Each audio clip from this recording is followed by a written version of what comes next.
Hello, everybody, and welcome back to another episode of the Live Your Dreams podcast. I'm your host, Joe Gawalis, alongside my fantastic co-host, Chris Victor. We are welcoming an incredible guest who has captured the world through the power of storytelling and cinema. She is an award-winning director, producer, actress known for her hit docuseries E.T.'s Among Us, along with her acclaimed feature films Bird Eye View and Animal Magnetism. Her films and series have reached audiences in over 183 countries, streaming on Amazon Prime Video and over 40 other networks worldwide.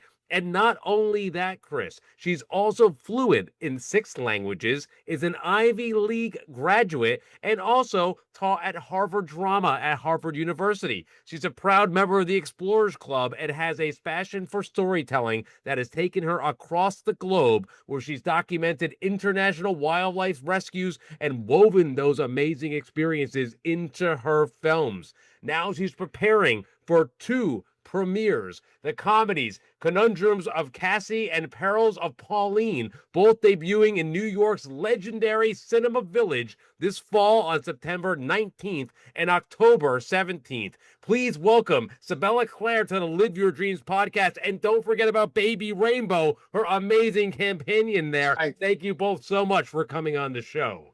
You for having us. We're thrilled to be here. Oh, thank you both for coming on. I have to tell everybody, this is our first animal guest on the Live Your Dreams podcast. Really? Yes. Rainbow, thank you both so much for coming on. She's honored as well. She's honored, aren't you? Well, thank you both so much. Really, your journey is truly incredible, not only in the arts, but you have had such a vast career and incredible journey from start to finish. I'd love to, before we get into the movie, kind of take us back to when you started this journey on the road, your passion for getting involved with, obviously animals and the arts, because it's a fascinating journey you've been on. Oh, thank you.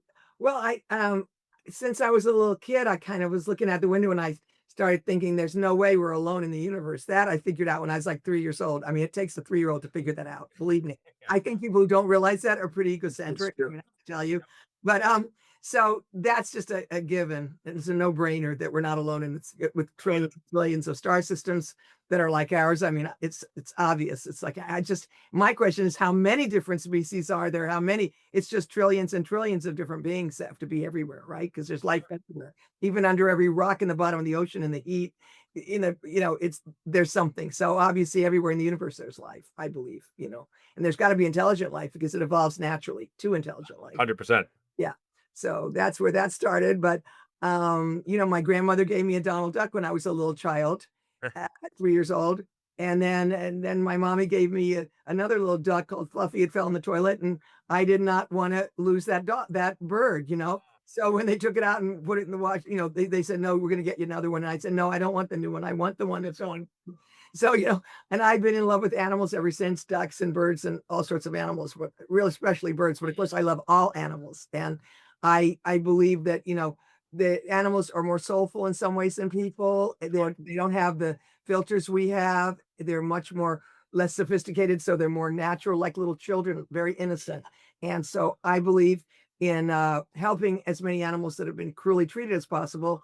So that's why I traveled the world and tried to go to animal rescues and find out what's happening and how people can help them help the animals. So that's what my movies are. And I also believe in making hybrid films so that there's a story to entertain people, but there's a documentary inside my stories a lot of times. Yes, the message inside is so important. Really, it goes to show so much about you, because you're absolutely right. I think for children are so innocent, quite like animals. There's never a mask we put on. You're out there, you kind of say what's on your mind, you see the real person, and throughout time we're just kind of taught to become and shape into whatever society sees us as. And I think it's beautiful, that comparison you made to how animals are just that more soulful because it's their natural selves at all times. And I believe that my first feature film I made, which was after I started going to these UFO conferences and interviewing all these witnesses and experiencers, whistleblowers from the government. And then I thought, well, I wanted to make a story about a bird, she just mentioned, that was abducted by aliens. So I thought I'll put I'll make a hybrid film. That's my first movie, Bird's Eye View. It took me years to make. I kind of made it on my food money, and I traveled to Greece and back. I did Oh, 23 it's great. scenes on 23 locations in Greece. And Wow. but I basically wanted to make a story about what an alien would think of the way we treat other life on our planet, because we're always Mm. complaining. At least all these people are saying, well, they were abducted by aliens and how terrible it was. They were put on a table and their experiments done on them. But look what we do to animals. I mean, I agree, we can complain about that, but look what we do to life on our own planet. So I Yes. had this alien basically tell this psychic in the movie, well, look what you do to life on your own planet. And then I showed a lot of the cruelty that's going on in factory farms and all these places. And so that's kind of, and then the bird is abducted, and that was Baby. Oh, actually, her brother, there were two of them, and the brother got abducted, and she stays back with the little child, and and the brother's not brought back, but she's not abducted. So the child, the animal that was abducted is the other bird in that movie, Yes.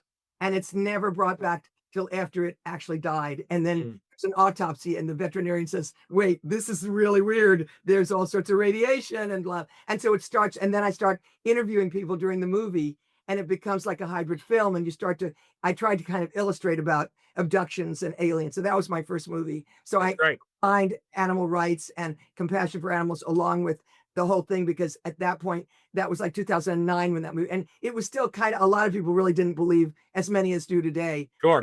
extraterrestrials possibly being here. So that, then I started making my series after that. Have you found now with, like, social media especially, it seems like people have kinda it's easier to get people together to kinda go out there and open their minds a lot easier than it was in the It's a past. lot easier. Sure, Yeah, sure. because the You can government actually came out and admitted that they were lying.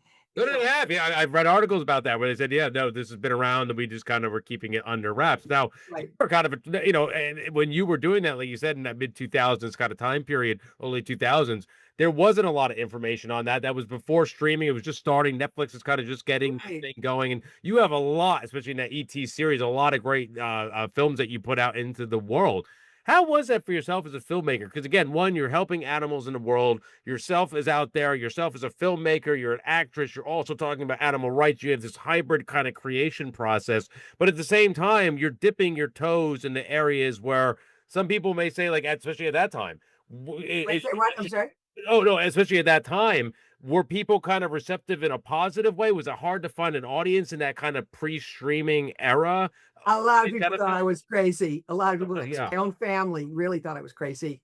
And, people that, were not really open-minded thought I was off the wall. They thought I was wacky. And, but it really started to change. It's interesting how it started to gradually change.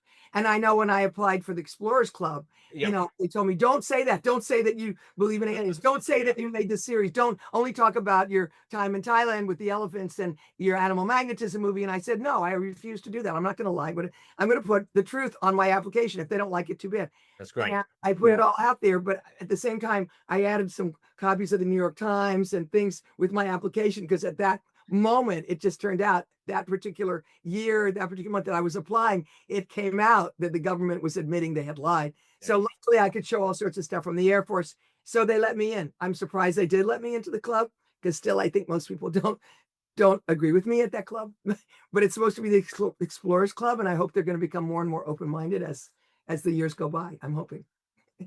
So, No, that's great, and really, I think the open-mindedness is great, and what I think is fantastic about you, you can tell even through your films who you are, and again, I think your soul transcends the screen, right? So when we're watching your screener, I like and I said you're somebody who's not gonna compromise. I like that about yourself. You're out there, you want it to be a certain way, you have a message to get out there. Throughout your new film, and we'll get into that a little bit later, but there's so many, like you said, internal messages within the overall arcing story. I like that about you so much. In my mind, I was saying, you know what? There's something to you because I said this. You have a deeper meaning to everything that you're trying to put out there, and just by what you said, what Chris and I were thinking about you was 100% right. oh, It reminds me of this. It reminds me of the statement: if you don't stand for something, you'll fall for anything. So Mhm. you're staying stuck into your convictions. Other people start to come over and see your view of it as well. well, that's what I'm hoping, right? I mean, Yes. you just have to commit all the way to what you're doing. You can't just, you have to commit all the way, take a chance of just being rejected totally. And eventually, it's taken all these years really before people even listened to my thoughts about a lot of this stuff. And I think it's interesting how many animal rights groups now Mm. have grown up and suddenly exist everywhere. I mean, it's, I'm looking to make a foundation one day for animals. Sure. And when I study all these different, there's so many now that I want to give to, I want to rescue the rescuers, right? All the people who are rescued. Yeah. And now I have like a list of 32 or 35 maybe already that I have to give to all those, one day, if I ever succeed, that's where it's going to go, so I'm hoping that, I can figure out which to give to, and there's so many now. It's just fantastic. It's really a good sign that the world is becoming more compassionate. At least part of the world is. No, 100%. I think what you're doing is making that better. Now, it's again, this is all, the Live Your Dreams podcast. I love that you said that, though. I like that you don't mince words. You speak the truth. It's not all just, sunshine and rainbows trying to break into any kind of message or craft is so difficult. How was it, again, especially for our listeners that are trying to break into the arts? You had so many great movies and series that you've been creating. How was that journey from you when you first said, you know what, I'm going to embark on this path? Because money just doesn't appear out of nowhere. Distribution doesn't appear. A crew doesn't appear to help you make your product. How did you start that process to say, you know what, I'm going to become a creator. I'm going to become an artist like this and get teams behind me? Because you're also in front of the camera a lot of the time. And so you need people behind you helping you get this stuff done. So I'll tell you the truth. It's really started gradually. I'll tell you step by step. Yeah. So originally I wanted to make a movie about, some of these little animals that would talk, but I would put words in their mouth. And I started working. Well, I went to a conference that Sony gave, Sony Corporation. And Yeah. basically that corporation actually creates the cameras and all the equipment, editing equipment. So I brought a couple people with me, and they volunteered. I put an ad, anyone wanted to volunteer to try to get some good equipment. And so maybe 5 of us went, and we went to this conference of Sony, a huge conference. I think it was in Carnegie Hall during the day. Okay. And just so many people there. But we really listened, and we wrote letters. And so Sony wrote me back, and I ended up convincing them to let me have a little bit of equipment to start making my first comedy videos with animals. Okay. That's great. Where I had these animals talking. I had 2 cockatoos talking. I put words in their mouth, and it did words. And it was really funny stuff, very corny stuff. Once was like Groucho Marx. And it was just hilarious. But anyway, so they loved it, and their children loved it. They had 5-year-old kids, 4-year-old, 3-year-old kids. And they said, our children love your stuff. So they kept giving me more and more equipment. And I was raised by my parents to always write thank you notes, because that's right. So I wrote thank you notes, and I described the equipment. That's what they wanted. And they said other people never did that. They didn't write back. So I didn't give them any more, but they gave me more and more equipment because I kept writing back, thank you for this. I thought it really worked well. So they kept giving me so much equipment. I ended up with this fabulous editing system that I didn't have to pay for, and all these other things. And I taught myself to edit on my first editing system a little bit. It took me many years to make my first movie, Bird's Eye View, on this Sony equipment. And then it blew out, the hard drive blew, and I had to stop more. So that little by little, but like my first movie after that, and I shot that movie with a friend of mine, and he shot my scenes, I shot his scenes. Yeah, I love that. That's great. Yep. Make it happen. Because there was no crew. And that's what happened on my second movie as well, Animal Magnetism. I went to Thailand. I had this wonderful man who was kind of my guru named Yanni, a Greek. Incredible. He was actually a Fulbright scholar, MIT, was a naval architect who stopped to become a painter. And because he was uncompromising in his life, and he believed in me, he was a much, much older person, but he became my total guru in life. And because of him and his influence, I ended up making movies and believing in myself and believing I should do what I believe, no matter what else anybody thought. I love that. So in the end, I put him in my movies. He was a very, I don't know if you ever saw any of the trailers of Bird's Eye View, but Bird's Eye View is pretty wild movie, which took me many years to make. I had to go back to Greece and back and forth. Sure. Yeah. Many times. And, but it ended up winning awards in Europe and all over. It ended up becoming quite an interesting film, and it's a hybrid film again, but it's the one I told you. But anyway, but that started me, I think. And then Animal Magnetism, again, I didn't have a crew, so we had to shoot each other, and I would shoot whatever I wasn't in. And if I were handheld, because I was a tournament tennis player when I was a kid, so I was very athletic and I could hold it. And I don't have a wobble. I don't shake at all. So I was able to do stuff, and nobody believes me, but I did do all those movies handheld camera. That's amazing. That's not easy. I did my series. No, that's not easy. Because I just couldn't drag a tripod on the airplane. I didn't have the time. I would stand with my feet apart, and I would be a walking, talking tripod. I became a That's And so that was how I did my first couple movies. But anyway, and so I think little by little, by just believing and by trying to get people just to give me a little of this, a little of that, a little equipment, and then more and more. Once I did my first movie, I got confidence, and I did the second one, and then Amazon suddenly they picked up on my stuff, and when I sent it in, the beginning, 19, I think it was 2016, they loved my stuff. That's and great. It was the first time they started streaming, and they took all my stuff. I mean, they just took it. They loved it. Oh, that's good. Yeah, yeah. And they said I did really well. In fact, I got some award at Amazon at the time. Oh, good. Like better than all their, because I had so much stuff with them that I had been making, and people were buying it and they were watching it. So they seemed really happy with me. So then that started, and then I got this exhibitor. I mean, a distributor. They liked it, and they said they wanted more of my stuff. And so they ended up putting it all over the world. And Oh, that's great. What a journey. Naturally happened. amazing. It doesn't happen overnight, right? It doesn't. No, but it shows your perseverance, who you are, and as a person understanding communication and actual how to connect with people by simply saying things like thank you, appreciative, bringing people around you. You built something from literally an idea you had starting with nothing to being able to get distributors putting your work all around the world. That's I never expected, honestly. I don't even have an agent today. I never had an agent. I love it. Well, you don't need one. Look at yourself. You're doing great. You understand. Neither does Bill Murray. Exactly right. I mean, You think that's who? Bill Murray Bill Murray doesn't have an agent? Wow, that's interesting. never did. He has a voicemail, and people leave a message on there. Interesting. That's interesting. It's really interesting, and he did well. That's incredible. That's incredible. No, it really is. It really, I mean, your journey is spectacular. And now we love the recent screener of your film. I think it's fantastic. And again, I can't wait for audiences to learn more about this because it is coming very soon. It's going to be out again, like we said, in Cinema Village, September 19th and October 17th. September 19th, right around the corner. This has to be such an exciting time period for you because the film looked great. I thought it was hilarious. I was laughing throughout the whole thing. I really enjoyed the screener. I enjoyed watching it. Chris and I got to watch it together. We both really liked it. Your performance yourself, what an amazing part. You're also an amazing singer. I can't wait to hear your process. It's all there. I love it. I love it.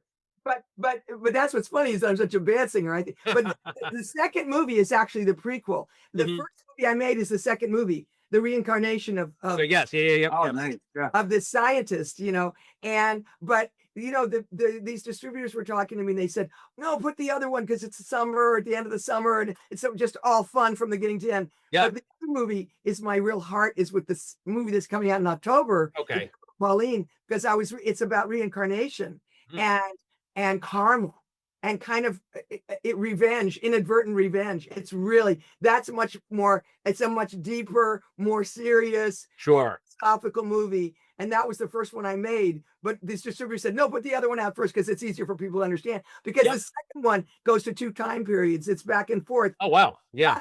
From my character, my blonde character that's reincarnated from back and forth from 37 years earlier when Pauline was a scientist and murdered by her lover. And then the next day, Cassie is born. She's a reincarnation. Oh, okay. Yeah. She ends up solving her murder. I don't want to be a spoiler. Don't spoil that. Yeah. Don't. Hilarious what happens.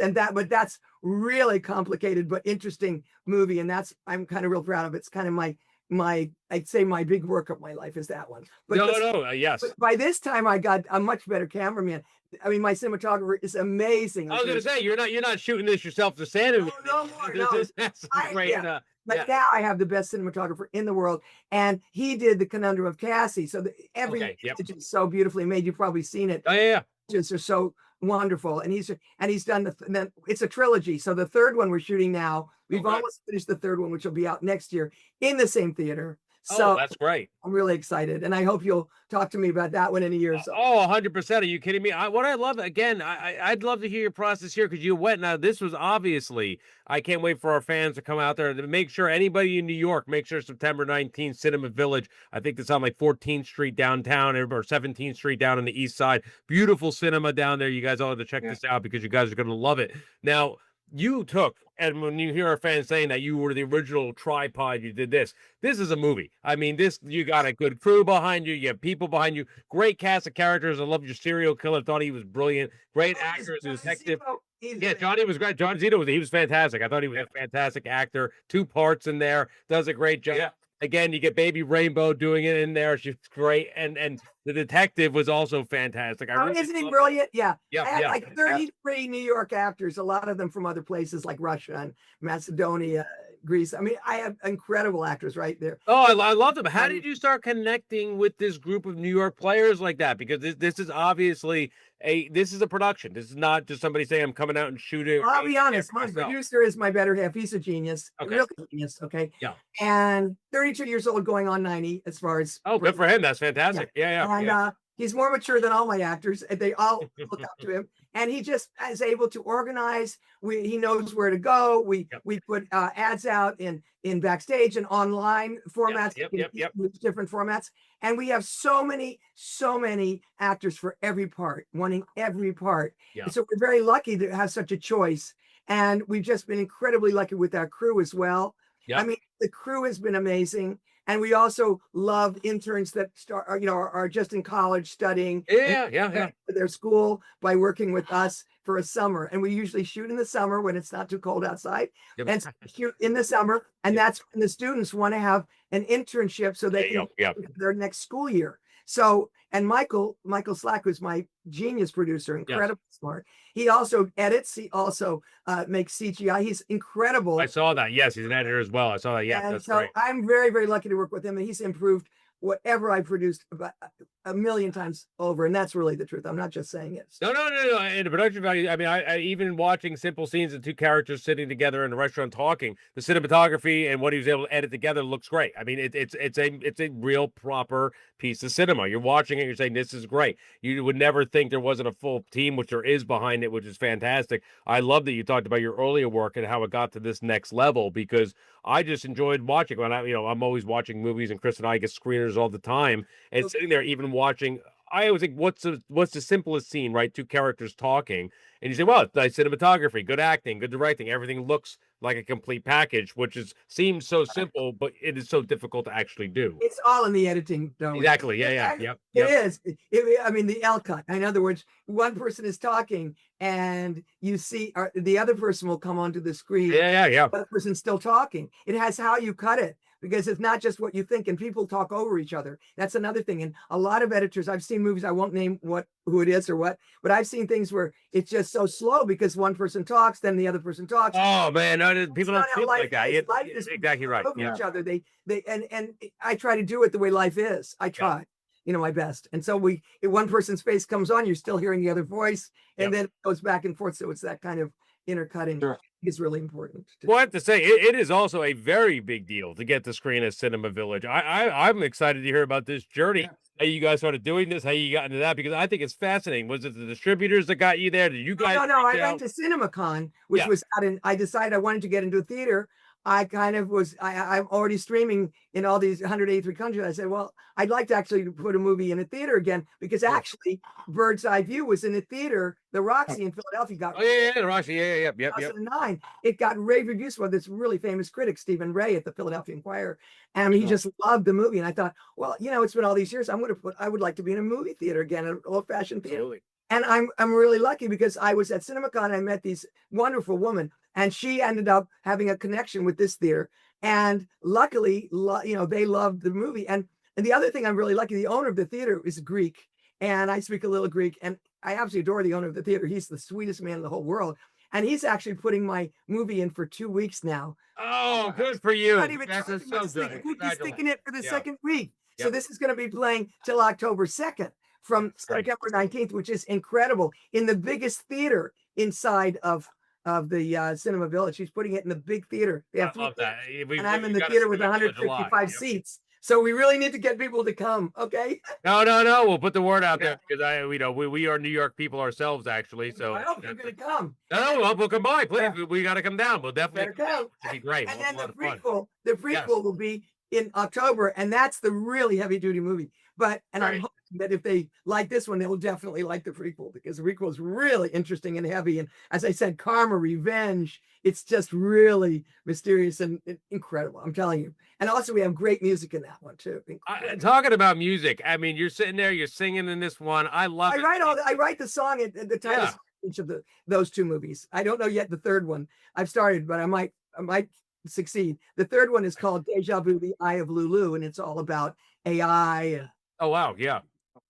And I don't want to say too much to spoil it, but it's No. But I love that again, I love all the hats that you wear. You do them so well.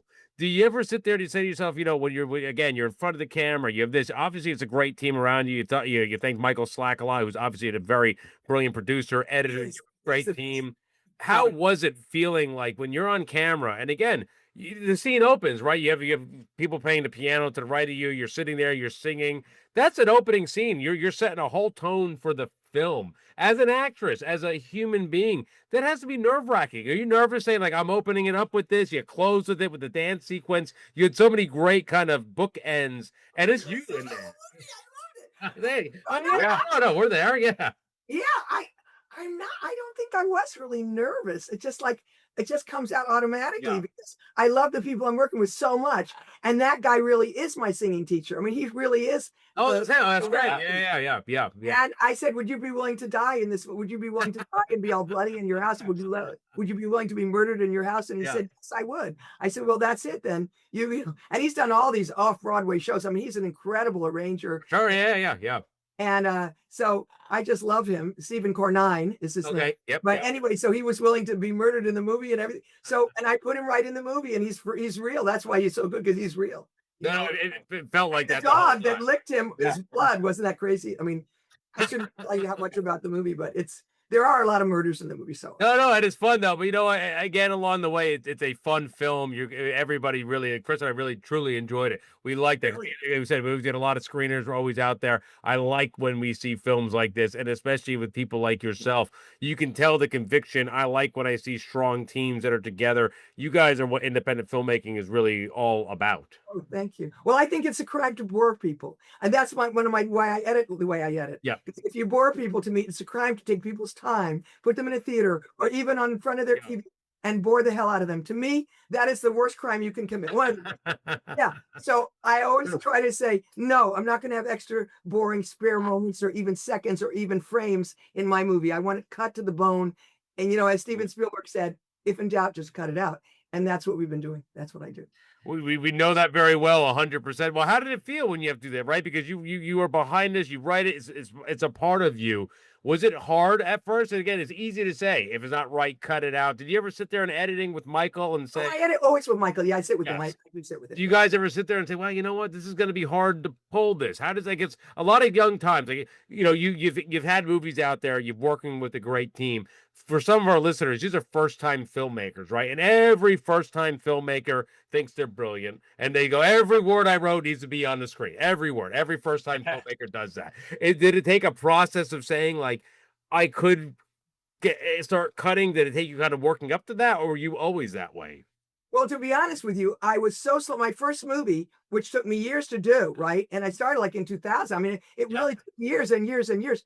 But, and it was so far back that I was doing it on, we had a master tape, right? We were doing on. Oh, yeah, so they made it. It wasn't high def. And so, but I want to tell you, I had 50, I'm not joking, 50 master tapes for that movie. That's where I was as an editor. Edited it myself.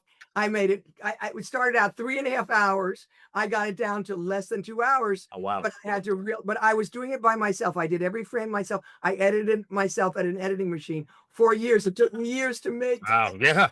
That was my first movie, and I had to teach myself. But now I have Michael, and I think I'm better at creating exactly the shots I want in my movie and the story. And I've just honed my storytelling skills, so I don't put extra stuff in anymore. And I realize that it's going to be too much, and it has to be less than 2 hours. Right? Otherwise, it really will bore people. So it's just much easier when I work with Michael. And also, I think he is such an open-minded, brilliant person and so creative himself that he is willing to actually go for my crazy, wacky ideas. Like, I'll say something, other people will say, no, in a million years, no. And I go, well, wait a minute.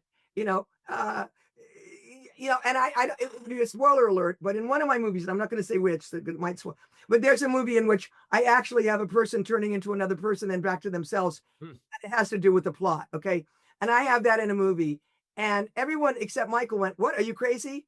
And we ended up doing it the way I thought, and now everybody thinks it's the best thing in that movie. So I just want you to know, Michael picks up on every idea I have, and he's so open-minded, and I'm always surprised he's willing to do the things I say, because I think he's being so kind to me and everything. But he's so open-minded, he's way ahead of me all the time.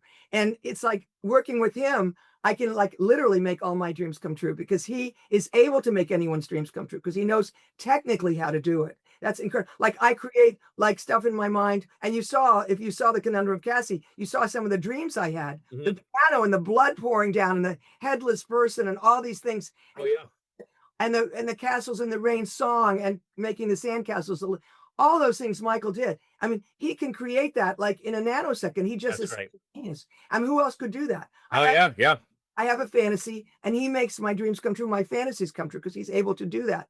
I cannot imagine in my early movies that I could have ever come up with some stuff like that, and I would have had someone who could do that, you see. But now, you know, now I have this person working with me who's such a genius that I can really go out there with my ideas, and he makes them happen, which is really thrilling. And for everybody who works with him too, people just can't believe what he can come up with. And he really is good. He's kind of an unsung hero, and I'm trying to sing about it now so that you know. He's really the reason. He's my better half. There's no question. He's the brains of the organization. I'm just the craziness, but he's the brains. And I believe that in my heart, you know. So No, I think that's so great. And again, it's all about collaboration. Yeah. Chris and I were talking about that too. I mean, you gotta, right? I mean, isn't that amazing, Chris? Like I love the way you talk about Michael that way. It's just fantastic. but it's true. That's why. I mean, you have to give credit. Yeah, and it takes two. It takes two. I like that you have both. You have your strengths and you play to your strengths. So it takes two to make it perfect. And even my actors, like I have actors that come up with wacky stuff. And I'm not going to say it now, but you know, I'm sure the line I'm talking about with the Russian guy, he came up with really dirty, and he came up with that line, and everybody's like shocked, right? And I went, "That's a great line. We're going to use it. Keep it. Yeah. It was such a shocking line. But when actors come up with good things, I like to add them into the movie. If they come up with something better than what I have, why not put it in? You know, I think that's really important. Really. Yeah, you have such a great mindset for the craft. I like that there's no ego. If somebody has something good, you want to collaborate. That's just so You want their contribution. It makes it so much better, right? 100%. Absolutely, it does. It must be morale must be great because I'm sure you've been on sets. Everybody in the business has that morale's not good and there's no collaboration. The way you work with your team seems like such a great process. Well, we have the greatest crew, and there's so much fun. Everybody loves each other, and we just have a ball. And you know, when we have a spare time and people go out to a pizza place or whatever, everybody just loves each other, loves hanging out together. People really like going out afterwards. I mean, people really in my group, they really like being with each other, and everybody's talking and having fun in between the shots. And it really is a great vibe and a great energy and a lot of fun. People are really enjoying it. And I get letters from my actors. I've gotten 4 letters. You haven't even finished shooting the movie, but I wrap, you know, some of the actors are wrapped, meaning some of them have finished their part of the movie. And I've already gotten 4 letters from. Oh, wow. Thank you so much. They loved working on the movie. They want to be in the next one. And all these, I'm getting such wonderful letters from actors. It makes me feel so good. I cannot even tell you. That makes me feel This really. reminds me of that saying that nothing happens by mistake, and the fact that you're so open-minded and there's no egos here, where there's just the creativity is flowing right through everyone, and you collaborate and creating something beautiful, and it's unique, and it's exactly what the art of filmmaking is about, expressing It's all oneself. about entertainment. You want to entertain people and make them have fun and enlighten them and make their lives better, right? So if you're being grouchy and stupid and narrow-minded, how's it going to help anybody else? So, Cybela, so well said. And talking about entertainment, I can't believe this. We've been on here for 45 minutes already. I'm like blinking. Are you kidding me? You are literally incredible. I think this is great. I can't wait to showcase more of your work. Now, before we have to get going, how can our fans learn not only more about the film, but more about you? Are there social media pages out there? Oh, yeah. Those websites? Yes. I have a website, cybelaclaire.com. Okay. Can you write it or should I spell it? No. Make sure we have links in the descriptions below. If you want to spell it out, please spell it out for everybody on here. But because people get it. They do it wrong, one letter, and then they lose it. So it's Cybela, only one L, Clare, Clare, all one word, Cybela Clare. Claire does not have an I.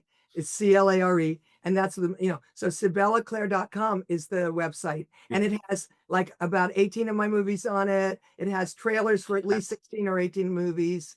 It has a lot of pictures of Baby Rainbow and things about Baby Rainbow. And she sleeps in bed with me every night, by the way, on my pillow, cheek to beak.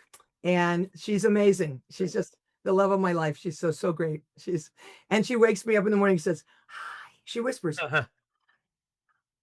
That's great. And a fantastic actor as well. And what about Baby Rainbow? Any Instagrams? I know Baby Rainbow has a page. She has her own Instagram at baby_rainbow. And even Andrea, what's his name? Mario Andretti. Mario Andretti, the rescue driver. Have you ever heard of? He met Baby at the bar of the Explorers Club. And Mario, he's old now. He's like 80 years old. But he fell in love with this bird, and she's on Instagram with him and she loves celebrities and she loves hanging out with them. She's in a lot of restaurants. And she goes to all the best restaurants in New York, and they love her because she wears a little dress. She has good manners, and people all come and say hello to her at the table. So she kind of holds court at the restaurants in New York. The best ones. She likes them. As well deserved as she should, I have to tell you. I don't drink, but she does. Good. Well, and she drinks right out of their glass. I don't, but she likes it. Well, anybody at the New York City bars, you may get lucky and running the Baby Rainbow at the bar, stealing some of your drinks. I love it. I think it's fantastic. That is true. Right. No, really, I think what you're doing is truly fantastic. I can't wait. We have to have you back on the show again for the third film and the second film. Anytime. Oh, I'd love to. No, you've really been fantastic. Everybody, remember, New York City Cinema Village, September 19th is going to be playing for 2 weeks. A massive accomplishment. We'll have links in the descriptions below. Make sure to check it out. Get out there. Chris and I are definitely going to come down. So if there's a premiere or something on the 19th, we'll come down. Make sure we're there to support you because I think it's fantastic what you're doing. Cybela Clare, everybody, this has been a fantastic opportunity having you and Baby Rainbow on. And again, you can check out this episode always if you want to listen to it at the gym, in the car. We are on Audible, which is an Amazon property, which is fantastic. You can get your audiobooks there, your podcast, along with Spotify and iHeartRadio. And of course, you can watch us not only on our YouTube channel, but most recently, the Roku channel through Red Coral Universe. It's been amazing being on Roku and Fossum TV. There are so many ways to get out there and check us out. And season 6, when we're live, is of course shot on anamorphic lenses provided by Laowa, and of course our other great sponsors like Do All Camera. If you're looking to do a podcast, if you're looking to get out there and make a film like if you're looking to make a film like they're doing right now, you can get out there and go to Do All Camera in Westfield, New Jersey. An amazing place to be. Cybela, this has been fantastic having you on. We can't wait to have more of this, and we'll make sure to be out there September 19th to see you. Please don't forget that the Deja Vu trilogy, the prequel, is Deja Vu, the Peril of Pauline, which will be premiering at the Cinema Village in October 17th. So please don't forget to also come to that. 100%. October 17th. We will be there. We'll make sure to do some sounds. And what we'll do is we'll connect. We'll do some Instagram posts. We'll get it going. I can't wait. I can't wait to be on the red carpet with you. Check it out because really you are an incredible individual. I admire everything you're doing, the way you handle your team, the way you handle the craft, the business, animals, everything about you. Really, it's been really phenomenal having you on the show. And there are 7 animals in the Conundrum of Cassie, including a 350-pound pig, as you know. Yes. Enters a restaurant. So. Oh, yeah. You guys are going to love it. I'm telling you guys, get out there. You're awesome. You really are awesome. I'm so thrilled that I did your show. I feel honored. I do. Oh, no. Everybody, we're on here. Thank you. Again, the Living Dreams podcast. I'm Joe Gawalis. Chris Victor. Cybela Clare, thank you so much. We will make sure to see you September 19th and again on the 17th of October. I can't wait to see everybody you. Get down there. Thank you so give much, me a hug when you see me, please. Okay? Thank you. You've really been fantastic, Cybela. This has been fantastic. Thank you all so much. You've been great. Baby Rainbow, we'll see Baby Rainbow too. there. Thank you, guys. Thank you. Bye.